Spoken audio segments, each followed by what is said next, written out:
My guest for today is Hope for the Flowers, one of the newest and most exciting bands coming out of Bangalore's independent music scene. Combining crushing yet emotional music in the vein of post-hardcore, lyrics about finding hope and perseverance in even the most hopeless of situations, and a sophisticated but still evolving musical identity, Hope for the Flowers is a band that I have been very excited to see come up in Bangalore's independent music scene. So I sat down with their vocalist Anirudh to talk about a lot of things that include the beginnings of the band, Anirudh's own journey into heavy music, and believe it or not, even Dragon Ball Z, AMVs, and professional wrestling. You'll just have to look further into the video to understand that. So, without further ado, here's me with Anirudh of Hope for the Flowers. Okay, Anirudh. What's up? Thanks for speaking to us, and It's a pleasure. thanks for being the guinea pig as our very first interview.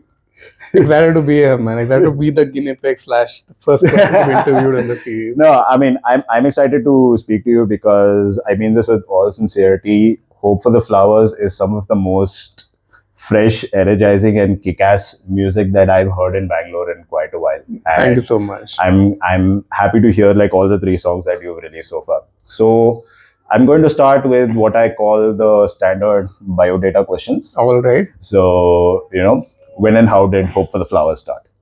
Cool. Okay, rewinding way back, let's say to 2019. Mm-hmm. So that's when I met Nagraj, who's my guitarist. So I used to play in like a shitty band in college, and by some other person in the college, I met Nagraj, who was playing in another band. That's how we came together and formed a band called My Artemis, that's what we used to call ourselves back then. There we released a couple of songs, but we were mostly playing cover gigs and stuff, so that was not interesting anymore. Mm-hmm. And then lockdown and all happened. We all went our separate ways and shit. I had to go back to Kerala, to my native. So for a long time, we were not jamming, we were not writing anything. Mm. And then when we came back, because of my job, I had to shift back to Bangalore. Mm. And then we kind of decided, okay, we need to start writing more because we were kind of having the itch to write, wanted to do something original. So then we were like, okay, we'll just start writing something. We were exchanging ideas regardless, Nagraj and I, over WhatsApp and Drive and stuff. Like, I'll write something, he'll send some guitar riffs and stuff like that. And then, how the name came to being was like I was very randomly at Blossoms book house, and I like graphic novels. So I keep exploring graphic novels now and then, and children's books. So I was at the children's book aisle, and there was this very cute children's book called Hope for the Flowers. Oh. Yeah. So it was written by this author called Cena. Oh, okay. And the whole premise of the book is about a story of a caterpillar. And there's like bunch of caterpillars who have made this tower towards the sky. They are one on top of the other trying to get to the sky. And they have no idea what's up there. They're just doing it. And there's like multiple towers of this. And this is one caterpillar who wants to go up there he meets another caterpillar. It's like, why do you want to go? Isn't it nice over here? Like, are you chasing it just for the sake of chasing? So the whole premise is like that. And then in the end, they sit with patients, they sit by themselves, and then they become butterflies. And so that's like the whole premise of Hope for the Flowers. And that really kind of stuck with me. It's like being true to yourself rather than, kind of chasing things for the sake of chasing things. And that is something that resonated with Nagraj as well. So I told him, like, dude, I just read this book. And I didn't even buy that book, honestly. I feel bad because I don't have the book after which my band is named. So I need to buy that soon. So anyway, I pinged Nagraj, just like, dude, I think this is a cool name. He's like, oh yes, fuck, this is nice. So that's how the band came into being. And by that time, we had already written 2 songs at that point. We didn't publish them per se. And then we took it a bit more serious. We were jamming more often. We write at his place. So he has like a mini studio setup of sorts done. So we met up at his place and we wrote. That's when Over and Over came in. And then soon enough, like our ambition kind of grew from there. Like we didn't want it to just be a band. At a point, it became kind of like an audio-visual project for us. Like the visual side of it also became like super important because I'm a visual artist. So I'm a designer. So the visuals are like quite important for me. Even Nagraj has a good taste. He has a penchant for nicer things.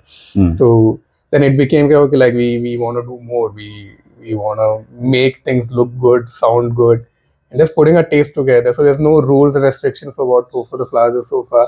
It's whatever him and I like, what we want to sound like, what we want to play. So that's how we are here now. Yeah, I think I can sympathize with the motivation to not only make this an audio visual project, but to invest as much in it as you possibly can. Because I think our listeners will also agree that in this day and age, it's not enough to like do the standard things of like just jamming and playing the music and selling like a bunch of t-shirts with just your logo in it. Exactly. So I mean, it has to be like a whole experience, like as a band now. It's as exactly as you said. It's not enough that you are like some burly men in black, just playing guitars or doing something and then like goodbye data. Yeah. It has to be a whole experience. Like when you are associating yourself with a band, you're associating with the entirety of the whole experience. What the people are like, what do they stand for, what the music is like. When you're wearing the merch, you should feel good. I shouldn't wear merch just because there's a logo stuck on it. Ironically, I'm wearing a Slipknot t-shirt with just the logo, but there's a cool design. But like, yeah, the whole point being, I think it needs to be a holistic approach to when you're doing a band or like you're making music. So it's not enough to just make music and be out there. Yeah, you want people to like Hope for the Flowers and whatever audio-visual projects and merchandise associated with it. You want them to buy it not just out of support for you, but because they genuinely like it. Exactly. Because it like fits their vibe, and they would want to like wear it in any situation, regardless of whether it's like supporting the band or not. Like you want it to look good anywhere. On point. Like it's part of your wardrobe. Let's say at a very visceral level. Let's say if it's a t-shirt, it's part of your wardrobe. You should feel good about that being in your wardrobe. You want to wear it. Yes. Not just for the next Hope for the Flowers. Yes. So yes. Exactly. Having a closer connection with the band and with whatever we stand for. So yeah. Yeah, and getting to the first single Over and Over, like as I listened to the song and actually compared to the latest single, which is Oh No, with Siddharth Ravindran of Pacifist, We Love You. So I've noticed that Over and Over sounds very different compared to Oh No. So like, do you agree with that assessment? Or definitely, dude. I mean, all three songs are different. Like not even just this. All three songs are quite different in nature. So we are in a stage where we are still experimenting. So again, as I said, we have a lot of influences. Some days let's Bring Me the Horizon, other days like Turnstile. Some days we are like, okay, we want to Slipknot is sounding good or something. So when Over and Over came into being, I think we were looking more at composing with more electronics, more synth layers, more melodies and stuff. So that's how the whole song came into being.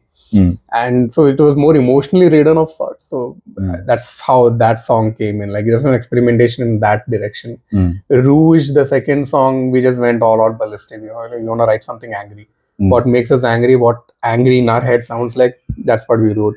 With Ono, we wanted to write something a bit more anthemic, where we had a very specific vision of, okay, we want people to sing this out loud when they are hearing it. Yeah, we'll persevere no matter what. We'll persevere no matter what. Like that becomes like the anthem, and oh no, everything is so fucked. So there's like contrast to it, and it's nice that the whole serendipity of Siddharth also coming into the the song itself, jumping onto the song, because the whole song repeatedly says, oh no, everything is so fucked, but like the peak point of the song says we'll persevere no matter what.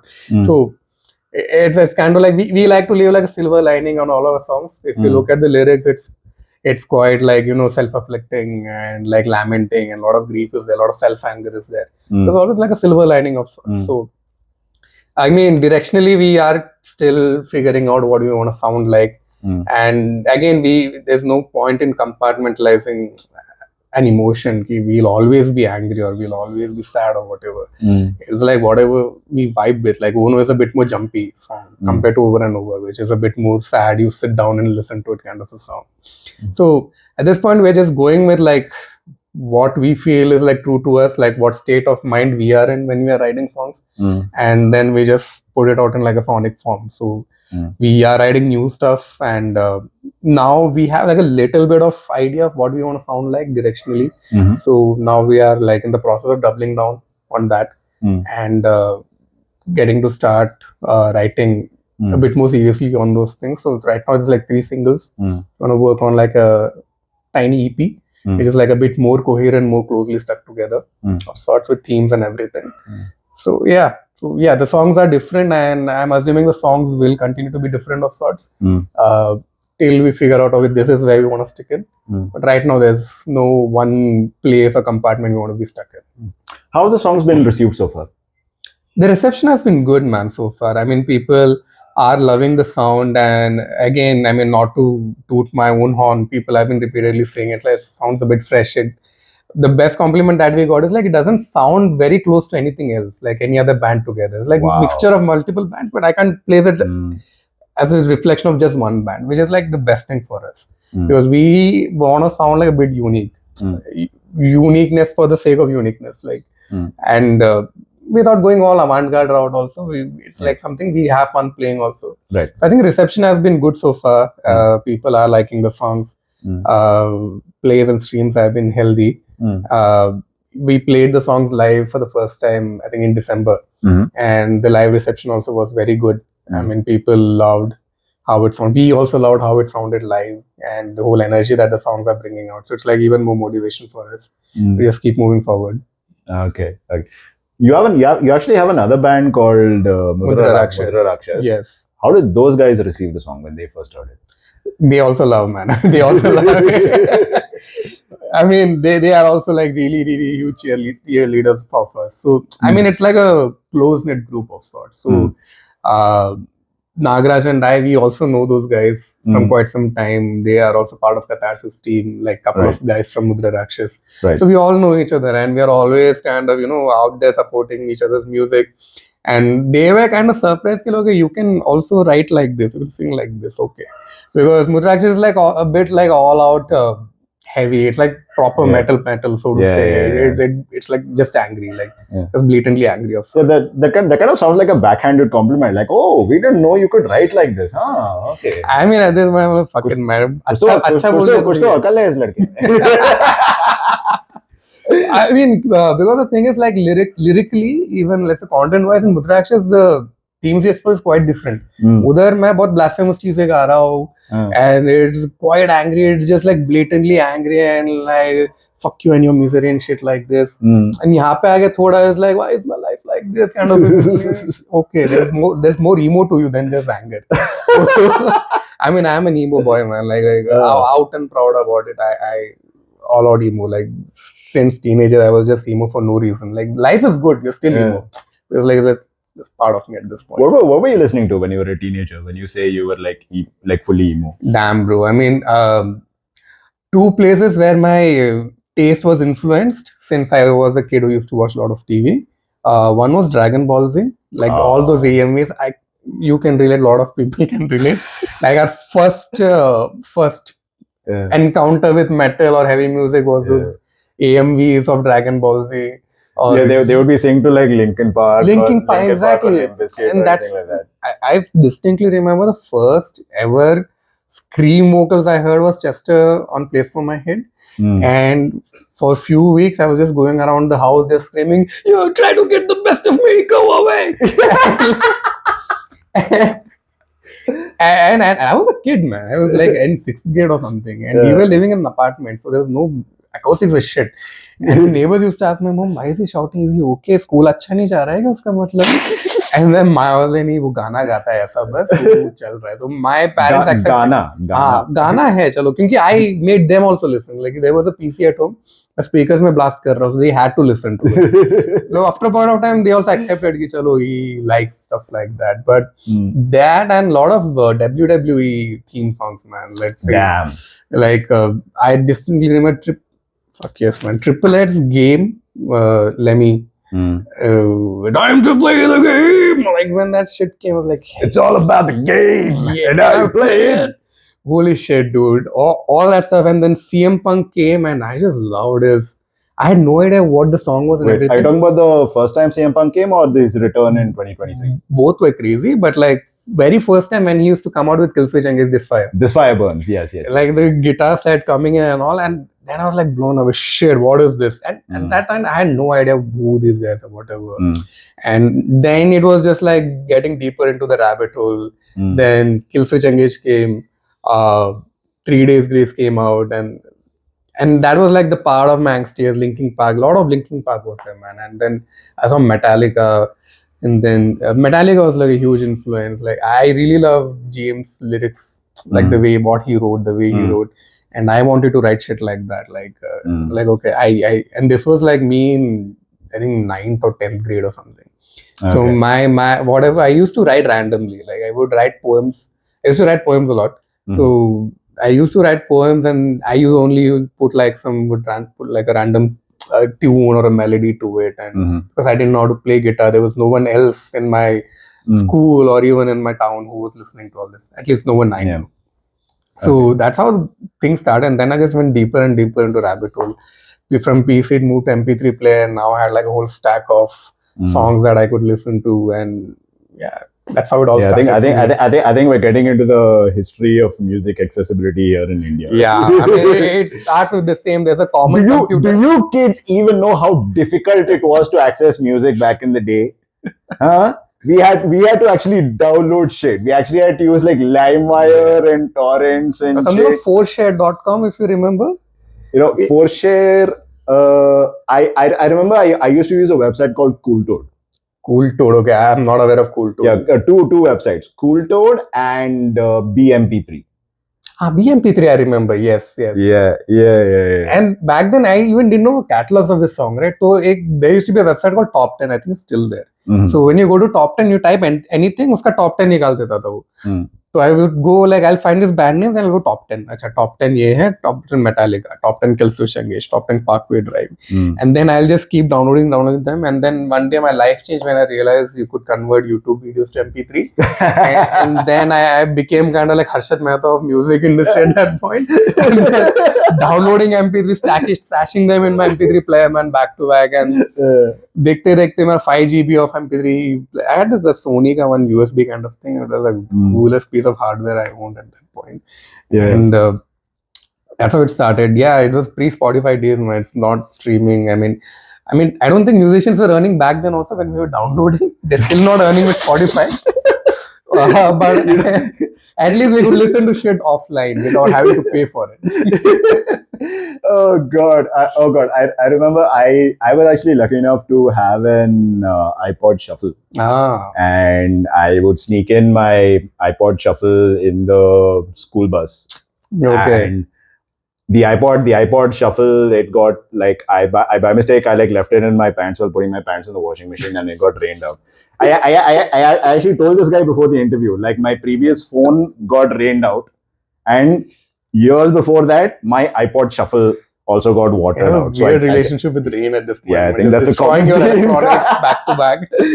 But yeah, I totally get it, dude. Like after the iPod Shuffle, we would sneak in our candy bar phones, and because even those candy bar phones, they would have the capability to like play MP3s and like some MP4s also. So even I would also like download a lot of stuff and like listen to it like on the bus and ride. Data was expensive back then. You couldn't just chumma go stream on YouTube and stuff like because of dial-up internet. You had dial-up internet. Yes, for a long time. Yes, dial-up internet was there, and that was a sad. So once I moved to Kerala, we had like a broadband of sorts. So then internet was more accessible. Like at least high speed kuch to mil raha hai type se. But like you couldn't go out. There was no 3G, 4G or something back then. I used to live in a village. Connectivity was shit. So I had to keep a stash on me all the time, downloaded stuff. And it had its own charm though, like downloading music and keeping it. So.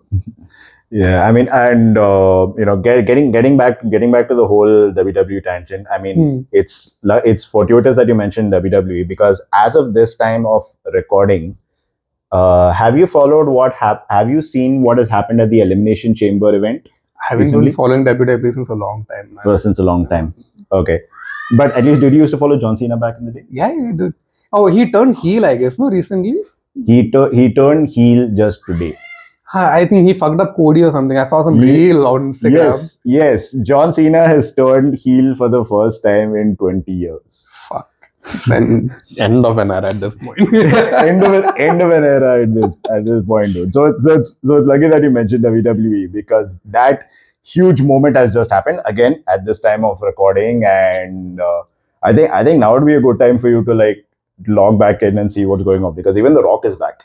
Oh yeah, believe it or not. Yeah, so, I saw some clip like Rock was doing this to John Cena, where John Cena was hugging Cody. Yeah, and then I think he just busted up Cody. It's been a while since I followed shit, man. But yeah, think of the children. What do the children think now? Like a whole generation will grow up thinking John Cena was the bad guy now. John Cena was our heroes. Oh man. Okay, getting back to the music after that whole long-winded tangent. Right. So what is it that you wanted to express, or perhaps you thought you could only express through Hope for the Flowers that you couldn't express through Mudrarakshas? Obviously, there is that whole mythological bent. I mean, Hope for the Flowers is not necessarily mythological, but what is it that made you want to start a brand new project instead of trying that same direction through Mudrarakshas? Got it. So chronologically, Hope for the Flowers happened before I joined Mudrarakshas. Oh, okay. Yeah. So we started Hope for the Flowers, and then few months into releasing and all, like I knew Sujay, the drummer. So I knew Sujay. So then he reached out like, we want a vocalist, and then auditions and all that shit. And then that's how Mudrarakshas started, like few months prior. With Hope for the Flowers, so yeah, again, distinction as you yourself pointed out, like with Mudrarakshas, it's lot focused on Indian mythology, the stories of yakshas, devas, rakshasas, and stuff like that. And I like Hindu philosophy, Hinduism, our myth and folklore a lot. So it was like nicer for me to kind of write in that direction. But in Mudrarakshas, like the brief was clear. Okay, this is the theme that we want to write on. And I had my own blasphemous state, so I could relate to places where, you kind of question, why the fuck is there a god, and why do I need to be controlled and stuff like that. So there was an outlet for those kind of stories for me. With Hope for the Flowers, it was a bit closer to heart, so to say. It was coming out from my own personal experiences and all the phases of bullshit and bullcrap that I went through. Again, and what I've realized is, like, when we talk about all the struggles and stuff, it's always usually pointing outwards. The world was cruel, or like, I was not given opportunities, or I tried so hard and stuff like that. But there was you tried so hard and got so far, but in the end it didn't even matter. So I'm sorry. I think I walked right into that when I said that. I'm sorry. It's kind of like a sleeper cell line when you. Yeah, it just awakens that 2 lines you have to complete it when you say I got so far. Sorry, continue. But yeah, I mean, there was a point when I realized, like, a lot of this struggle and these negative feelings were inwards. Like, whatever reason I'm in this bullshit is because of my own action or my own inaction of sorts, or my own lack of competence or my lethargy or whatever, right? And so that anger was like quite inwards of sorts. If you listen to, I mean, over and over lyrics and sorts, it's all based on like, I keep repeating the same mistakes again and again. I'm following the same bad habits and I'm unable to break out of it. It's like being trapped in like a cobweb, like I mean, that's part of the lyrics itself at that point. So I mean, it's a bit more closer to heart, closer to my own personal sufferings of sorts. And usually, I mean, I think my bandmate also relates to some extent, because I write the lyrics and then we usually review what I've written, and we sit together to see like how it's working out and all. But I think with Hope for the Flowers, it's a bit more of a personal take. It's not stories. It's not like manufactured anger or grief. It's something that I've lived, something that has been a part of me, and then Hope for the Flowers became like an outlet for that. So closer to heart. I mean, if every song could start with a disclaimer based on true events, I mean, that would make more sense for Hope for the Flowers. Okay. What does hardcore punk mean to you personally? Okay. Punk for me, I think it's like a very free form of expression, man. Like it's so free and it's so powerful also, and it's very non-pretentious also. I think that's the most fun part of that old school punk, and like punk as a what you say, as a genre by itself, for that matter. And when we got into that hardcore route and all, we just liked how raw it was. And I mean, I'm the kind of guy who likes watching live videos more than listening to the recorded versions of most of the songs. So I like watching live shows a lot, like at least on YouTube. Like so when I'm watching any of these hardcore shows, I'm like, fuck, people are having a good time. It's so open and it's pure, like it's visceral level. There's like emotions and anger coming out, and it has like the sort of like irreverent vibe to it also. And so that's something that really attracted me, and I mean us, so to say. I mean even Nagraj for that matter. And I think that bringing that whole aspect of being irreverent, being a bit more closer to emotions, and just being out and about and unabashed about it. I think that's like one of the most attractive qualities of hardcore punk for me. Okay. What are your plans for the future of Hope with the Flowers? What can we expect next? So we are, as I mentioned earlier, we are working on a new EP. So it's very early stages. So early stages that we haven't really scratched anything so far. So we have this whole idea of coming together. Maybe we'll probably travel somewhere. We want to at least figure out what theme we want to focus on at this point.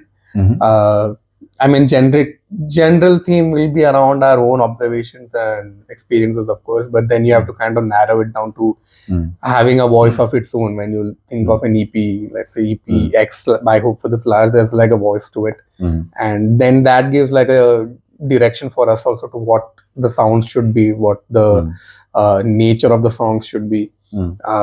Because I am someone who has like a lot of mood swings, man. Sometimes I'm listening to heavy things, I'm like, okay, fuck, we need to write something which feels heavy and which has like a breakdown vibe to it. Sometimes I'm listening to some sad things or something moody like Deftones or Split Chain or something like that. I'm like, oh, fuck, I need to write something moody. So I keep having this mood swing. So Nagaraj is someone who's like, hey, calm down, bro. Like let's take it step by step. Let's figure things out. I mean, that's something that why we take so much time to write songs, because there's a lot of exploration involved even for just one song or one section.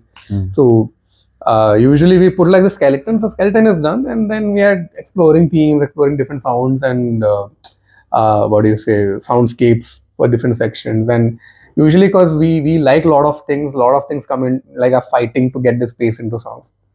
So this point we kind of decided like we'll probably do the homework first. We'll set the ground up. Maybe like write a story itself of what the EP should be. And then we also want to do a bit more on the visual side as well.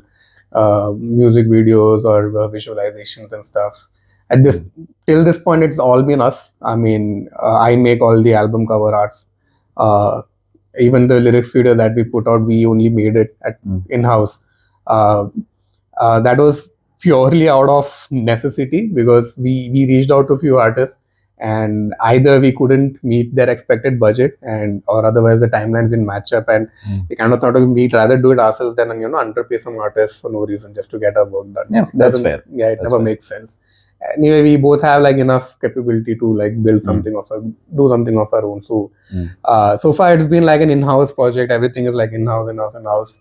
We got a few friends to click pictures for us, and of course like production and all is done by another friend, Akash. He does a tremendous job with that thing. So again, now we want to involve more of our friends, more Hope core folks to come in. I mean, play with us and be part of whatever we are doing. And it's like a two-man project at this point. But we want to extend the doors, open the doors for more people to come and contribute and be like part of our journey. So trying to figure all that out as well, like what will the visual side of things be. And Nagaraj and I, we have always been quite, we have always been quite looking forward to doing something more than music. So be it like some, I don't know, apparel or like art store. We have tossed around a lot of this kind of startup ideas as well while working on this. Something that needs to be done for this scene, for the art scene as well, or the music scene as well in Bangalore. Apart from like whatever the pretentious shit is going on out there. So something a bit more closer to artists, closer to people. So hopefully something of those lines will also, you'll be able to see something of those aspects also come up with our releases in the coming few months. Apart from that, we are also planning on a couple of shows in the few months that's coming up. Bangalore, of course, and we're also seeing opportunities in a couple of other cities as well. So hopefully that works out well. So yeah, you can expect new music from Hope for the Flowers very soon. Nice. But what do you mean like pretentious shit? Like just rewinding mid back? Like got it. Like Like have you like faced any like pretentiousness in Bangalore? Is that what you're talking about? Yeah, so I'm a designer as well. So I keep meeting a lot of artists and a lot of designers on the folks. I mean, music, of course, music front is also there. Something that I've noticed is like there is a lot of, there's like a facade for a lot of people. I keep going to pop-up shows as well. I've also presented and sold my stuff in pop-ups as well. I think there's like a lot of added weightage to art, making it something way more than it is or it should be. So there's like a lot of manufactured meaning, manufactured perception of value that's been added to a lot of art, and then it kind of becomes it comes from a subjective perspective also. Okay, it is something that's not worth a lot, but then you are like adding sort of a lot of perception of value to it, which we felt was probably not a great thing to do, so to say. I mean, and there's no giving back to the community also. So with a lot of these apparel brands as well, now we have a lot of these sort of vegan apparel brands where they make sure the artisans, the workers as well get like a fair share of money. They have good facilities, the materials being used are of good quality, ethically sourced and stuff like that. There are few brands that are probably doing it right. There are a lot of other brands that are probably just riding the wave of sorts. They just use it as a moniker to kind of sell, okay, we are 100% vegan or we are ethical, a brand of sorts. So we have seen that up close. Like when you kind of go digging into some of these places, you kind of see, okay, behind this shutter or this facade, it's all pretty much the same. So okay. then it was kind of like an act to kind of how do you not bring the truth out. It's like you stick to what it actually is, like make things the way it should be made, and hopefully everyone leaves happy. The customer, whoever is the consumer, leaves happy. The makers leave happy. Whoever is bringing this together, platform, whatever it is, also leaves happy for that matter. It's like a very utopian situation, but I mean, if there's enough brain or even enough thought put into it, maybe something that can be achieved. Oh, okay. So you're talking about like brands that put up a facade of yes, like we are like vegan, ethically sourced or whatever, but like behind the scenes, that's not really the case. And you guys want to differentiate yourselves from that by actually walking the walk and talking the talk. Exactly. I think in music, a lot of it is done already, because musicians are like quite what they are already. What they propose or what they show is like what they truly are. So I mean, that's why we have sort of an advantage, like an added advantage of sorts, because we're already part of communities which are like quite out and about it. Like this is what we are, this is what we do usually. So I mean that kind of adds up to it. And then I mean the bigger goal is kind of like how to kind of bring all this together and like create like sort of like a nice, I mean like a sustainable, like a fruitful environment, like for the community itself, for the scene itself. I mean, more opportunities, there's more hopefully revenue also for whoever's participating in all of this, be it musicians or artists, because it's all clubbed together, right? Like if you want to make like album art or merchandise, you go to an artist, and so everyone gets a piece out of whatever the action is, right? So kind of like again, that as I said, like Move for the Flowers being like an audio-visual project, like we also try to delve into places like this of sorts. And still now we haven't taken like a proper action into this direction, but now with whatever new developments that we're trying to do, we'll hopefully want to take a step in that as well. Yeah, there's still time. You're just starting out, so there's still time. Okay, so what is the biggest takeaway you want people to get from Hope for the Flowers and your art? The one biggest takeaway. Hope for the Flowers, like the music and the art and everything? Yes, the one message from Hope for the Flowers and its art. Okay, I mean, one message, amidst all bullshit, amidst all cloudiness and lamentation, everything, there's always a silver lining. I mean, with every song that we have written so far, there is like that hidden silver lining that we give. We are like proponents of sorts of, let's say, supporters, or I don't know what is the term of this whole subculture called hopecore. Like there's always hope out there, and we also try to live like that. Like aaj ghatiya tha, kal ठीक हो जाएगा मतलब कल भी घटिया तो परसों ठीक हो जाएगा, things like that. So we always try to leave things with a silver lining. There's a lot of self-preservation, self-care, and also caring about others, preserving whatever you are, passionate about. So be it the art that you're doing. So I mean, I threw out like a lot of jargon at this point, but I mean, to sum it up, I think it will be like there's always a silver lining in whatever you're suffering through. And if you are an artist, the suffering is kind of like an added fuel for your art itself. So something good always keeps coming out. You have to kind of, wait out for the good part.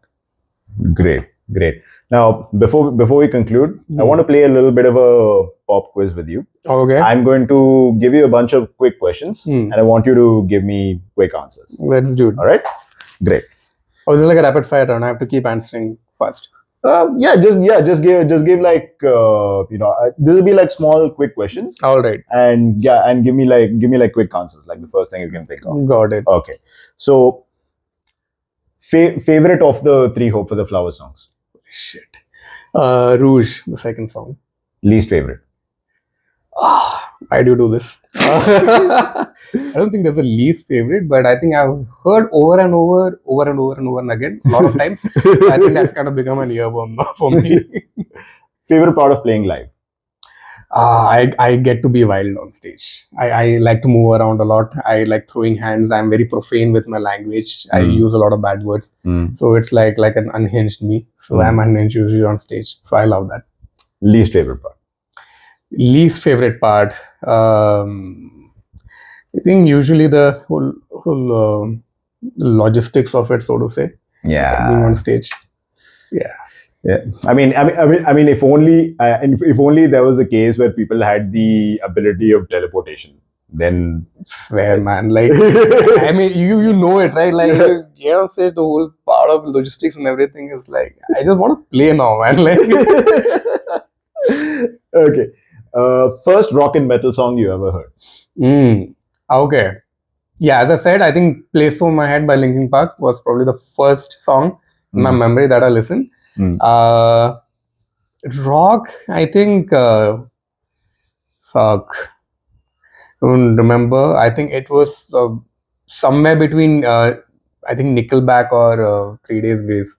Again, like through some random, these AMVs is what I remember. I don't remember the song though, but I think it was one of these. Okay. First band t-shirt you ever bought? Holy shit, this is gonna be crazy because I hadn't had band t-shirts for a really long time. So truth be told, it's Pacifist actually. I have the Pacifist Against the Tide t-shirt. I love it. So that was my first band t-shirt actually. Really? Yeah, man. Because I was in Kerala for a long time, right? So I didn't know where to buy band t-shirts and all.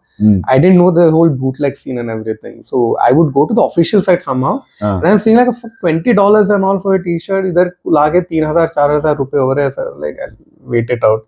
So I never bought band t-shirts, so to say. And I usually didn't like the generic band t-shirts, like one which has like a lot of blood stains, this and that. There's some gore scene and logos and stuff.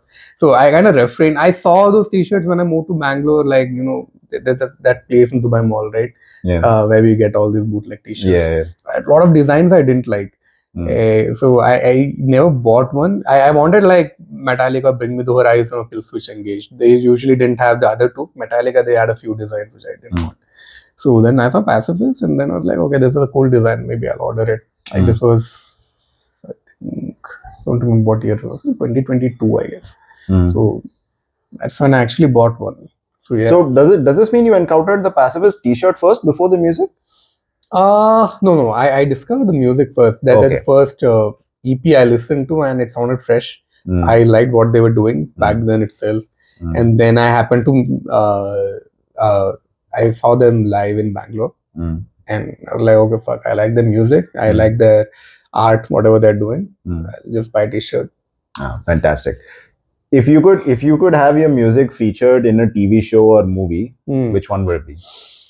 Damn, I'm someone who watches a lot of sitcoms, so I can't imagine my songs being on a sitcom.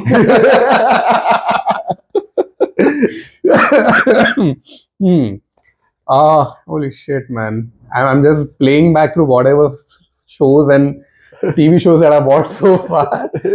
Before you guys came by there, I was watching Arrested Development, man. I don't think any of my songs would go there. There was a heavy metal song featured in Modern Family, if you don't know. Is that when Lily plays a song in the car? Yes, exactly. Damn, okay. What TV show it might go into? Maybe dig into your AMV past, perhaps an anime? Anime, yeah, sure. I think Attack on Titan probably. Yeah. Ooh. I think Attack on Titan, the whole the arc of Eren realizing like the future and past and everything is connected. I think Ono would make a great outro song to an anime. Oh, because really? Yeah. Because I don't know if other anime viewers have noticed, like the outro songs for like certain anime shows tend to be like very, you know, not to say like downbeat, but very sort of like emotional and introspective, because the outro is like the come down from watching the anime, right? So I think Ono would make a great outro song for an anime. Damn, okay. So let's say the outro for Attack on Titan. Holy shit, okay. It's way too upbeat, I guess, for Attack on Titan. Like, there's like a whole decimation, like a whole genocide happening, and then oh no, everything. but good, man. Yeah, I never thought of like that song being an anime outro. Nice line of thought. Okay, let's say Attack on Titan then. Works, why not? All right. And dream gig you would want to attend or perform at? Okay. Perform at I think Reading Festival, man.